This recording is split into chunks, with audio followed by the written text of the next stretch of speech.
시청자 여러분 안녕하십니까? 1월 14일 목요일 KTN 뉴스입니다.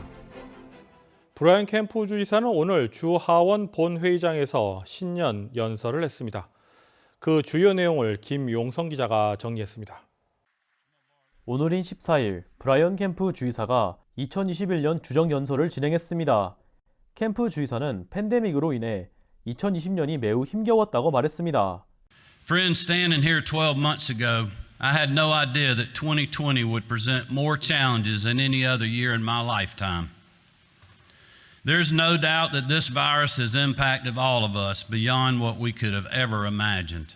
캠프 주지사는 팬데믹 상황에서도 소상공인들이 영업을 할 수 있게 하는 것이 중요했다고 말했습니다. But the voices I heard were the voices of men and women from Bainbridge to Bolingbrook to Baldwin, who had spent years building their business, creating jobs, sowing a harvest they hoped to one day reap for themselves and their families, literally days away from losing it all. I heard their fear, the uncertainty, not knowing what tomorrow may hold. 캠프 주지사는 코로나19로 희생된 모두를 애도했으며 코로나19 상황에서 최선을 다했던 의료진, 경찰, 주방위군 등에게 감사를 보냈습니다. 캠프 주지사는 미래의 계획에 대해서 말했습니다. 캠프 주지사는 감축된 교육 예산을 다시 돌려놓을 것이라고 말했습니다. 또한 캠프 주지사는 교사와 교직원에게 1,000달러의 지원금을 지급할 것이라고 밝혔습니다. Those funds mean schools will be able to prioritize our students' safety, ensure quality instruction continues, and stand with our educators in the months and years to come. 캠프 주지사는 이외에도 아마드 알베리 사건을 언급하며 시민체포법의 개정이 필요하다고 말했습니다. That's why my administration plans to introduce significant reforms to our state citizens arrest statute. 캠프 주지사는 조지아의 교회 지역에 대한 지원이 필요하다고 강조했습니다. We know that we can land major investments in job creation in rural communities throughout Georgia. But we also know that will not happen if we don't invest heavily in the infrastructure and resources necessary. 캠프 주지사는 분열을 뒤로하고 함께 미래로 나아가야 한다고 말했습니다. It's time to put differences aside. Put 2020 in the rear view. Let's stand together as Georgians and clear the destruction caused by the storms of life. Let's clear away the conspiracy theories and the division. Let's focus on the bountiful harvest to come. Let's find that good soil together and start planting. KTN 뉴스 김용성입니다. 재향군인의 미 남부지회는 지난해 12월 기자회견을 열고 이춘봉 회장 직무대행을 신임 회장으로 선출했다고 밝힌 바 있습니다. 그런데 최근 들어 또다시 재향군인의 미 남부지회 회장 선출 관련 선거 공고가 나왔습니다. 어찌된 영문인지 당사자를 만나 그 이유를 직접 들어봤습니다. 이춘봉 회장 직무대행은 최근 신임 회장 선거 공고를 낸 이유에 대해 밝혔습니다.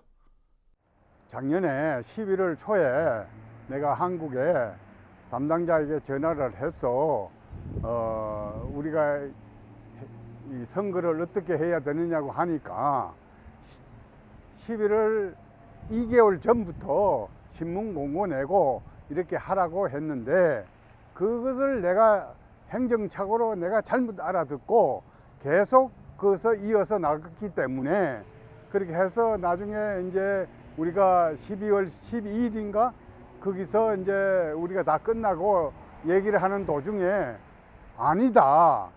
우리 아틀란타 지역은 사고 지역이기 때문에 2월에 개선총회에서 회장을 뽑아야 한다고 이렇게 공문이 왔다.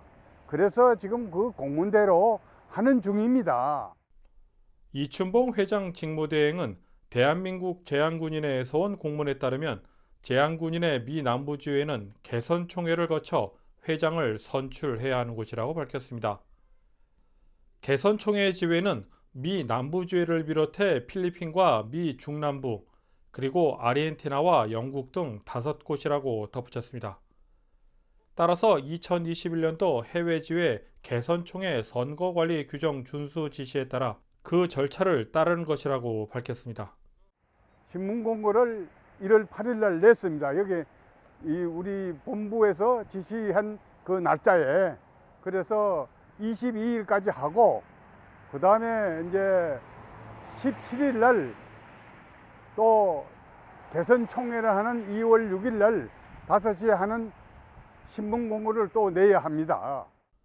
지난해 선거는 무효된 것인지를 묻는 기자의 질문에 이춘봉 회장 직무대행은 그렇다라고 답했습니다. 그러면 실질적으로 지난해 선거는 무효고 결국은 다시 공고 절차를 밟아서 회장 선거를 다시 하게 되는 건가요? 예, 그렇습니다. 그래서 그 작년에 행정착오로 나의 미스가 바로 그런 데 있는 겁니다. 그래서 지금 이 공문대로에 모든 것을 다 철저하게 하고 있습니다. 한편 재향군인의 미 남부주에는 오는 2월 6일 개선총회를 개최할 예정이며 시간과 장소는 아직 결정하지 못한 상태입니다. KTN 뉴스 수채봉입니다. 코로나19 관련 경기 부양 지원금이 $600에서 $2,000로 인상될 것으로 보입니다. 단 기존의 $600에서 $2,000를 더해주는 것이 아니라 차액인 $1,400를 추가로 지급한다는 것입니다. 조 바이든 대통령 당선인은 오늘 경기 부양을 위한 현금 지급 확대 계획을 포함해 임기 초기에 펼쳐나갈 경제 활성화 전략과 코로나19 대책, 사회 통합 계획 등에 대해 발표했습니다. 또한 이번 계획에는 백신 배포에 더 많은 지출과 학교가 가을까지 완전히 문을 열 수 있도록 지원한다는 방침을 발표했습니다. 학교를 열어야 부모, 특히 여성이 다시 일을 할 수 있게 된다는 것입니다. 관련해서 저소득층 아동을 위한 기존 세금 공제도 확대될 계획입니다. 문제는 예산입니다. 이 같은 계획을 실행하기 위해서는 첫 단계에 약 1조 5천억 달러가 소요될 것으로 예상됩니다.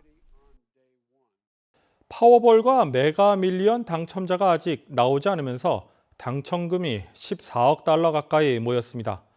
파워볼은 6억 4천만 달러, 메가밀리언은 7억 5천만 달러입니다.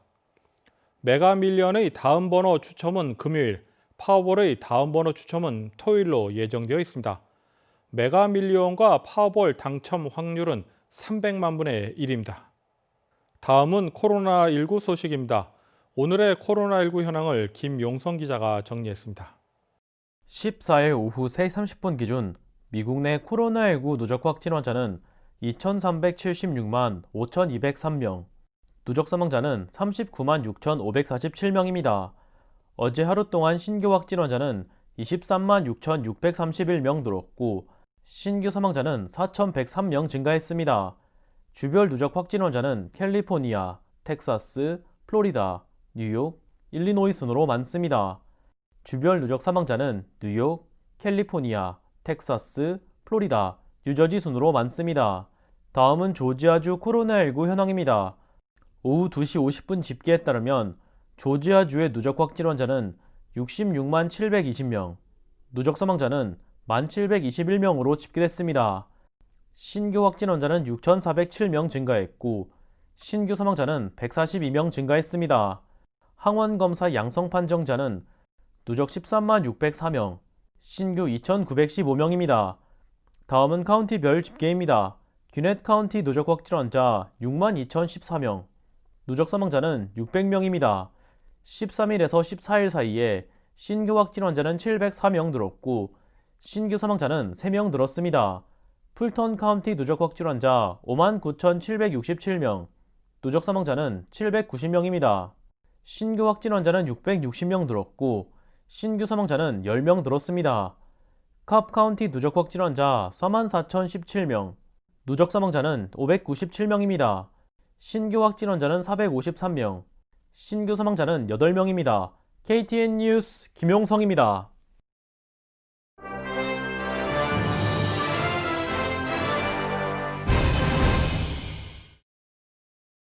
귀넷교육청은 코로나19 신규 확진이 가파르게 늘자 다음 주에 전면 온라인 수업만 실시할 것이라고 밝혔습니다. 교육청 측은 이후의 확산 상황을 지켜보고 25일에 대면 수업을 재개할 것인지를 결정할 것이라고 전했습니다. 교직원들은 온라인 수업을 진행하기 위해서 출근을 해야 할 것으로 전해졌습니다. 500여 명의 연방 상하원 의원 중 최소 60명이 코로나19에 감염 중이거나 감염된 적이 있는 것으로 알려졌습니다. 뉴욕타임스 보도에 따르면 상원 10명, 하원 50명, 그리고 공화당 44명과 민주당 16명으로 파악된 코로나19 감염 의원들을 감염 확진 및 추정 날짜와 함께 소개했습니다. 또한 1월 3일 개원한 117대 의회 의원들의 이런 감염 상황은 이미 10%가 넘어 6.5%인 미국 전체 감염률보다 월등히 높다고 지적했습니다. 이런 의원들 대부분은 코로나19 3차 재확산이 시작된 10월 말과 11월 3일 선거일 전후에 코로나 바이러스에 감염되었다고 덧붙였습니다. 매년 10월 시카고에서 열리는 시카고 마라톤 주최 측이 올해 대회 참가 신청 접수를 시작했습니다. 마감은 다음 달 18일 오후 2시입니다. 시카고 마라톤은 미국 3대, 세계 6대 마라톤 대회를 꼽히며 세계의 육상인들에게 인기가 많습니다. 지난해에는 코로나19 사태 여파로 대회가 취소되고 온라인 기념 행사만 열렸습니다.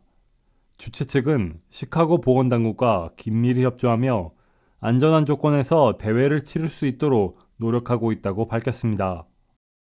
이상으로 1월 14일 KTN 뉴스를 모두 마칩니다. 시청해주신 여러분 고맙습니다.